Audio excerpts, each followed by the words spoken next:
धूर्त बिल्ली की न्याय की कहानी। बहुत पुरानी बात है। एक जंगल में बहुत बड़े पेड़ के तने में एक खोल था। उस खोल में कंपीचल नाम का एक तीतर रहा करता था।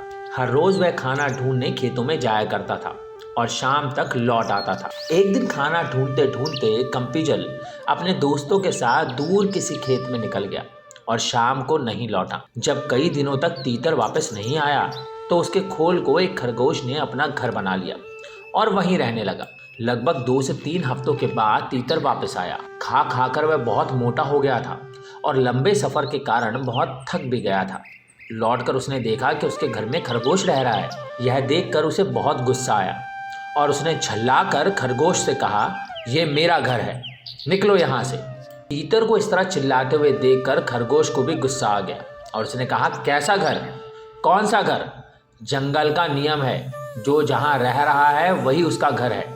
तुम यहाँ रहते थे लेकिन अब मैं यहाँ रहता हूँ, इसलिए ये मेरा घर है। इस तरह दोनों के बीच बहस शुरू हुई। तीतर बार बार खरगोश को घर से निकलने के लिए कह रहा था और खरगोश अपनी जगह से टस से मस नहीं हो रहा था। तब तीतर ने कहा कि इस बात का फैसला अब किसी तीसरे को ही करने देते हैं। उन दोनों की लड़ाई को दूर से एक बिल्ली देख रही थी। उसने सोचा कि अगर फैसले के लिए ये दोनों मेरे पास आ जाएं, तो मुझे इन्हें खाने का एक अच्छा अवसर मिल जाएगा। यह सोचकर वह पेड़ के नीचे ध्यान मुद्रा में बैठ गई और जोर जोर से ज्ञान की बातें करने लगी। उसकी बातों को सुनकर तीतर और खरगोश ने बोला कि यह कोई ज्ञानी लगती है और हमें फैसले के लिए इसके पास ही जाना चाहिए। उन दोनों ने दूर से बिल्ली से कहा, बिल्ली मौसी, तुम समझदार लगती हो, हमारी मदद करो और जो भी दोषी होगा उसे तुम खा लेना। उनकी बात सुनकर बिल्ली ने कहा, अब मैंने हिंसा का रास्ता छोड़ दिया है, लेकिन मैं तुम्हारी मदद ज़रूर करूँगी। समस्या ये है कि मैं अब बूढ़ी हो गई हूँ और इतने दूर से मुझे कुछ सुनाई नहीं दे रहा। क्या तुम दोनों मेरे पास आ सकते हो? उन दोनों ने बिल्ली की बात पर भरोसा कर लिया और उसके पास चले गए।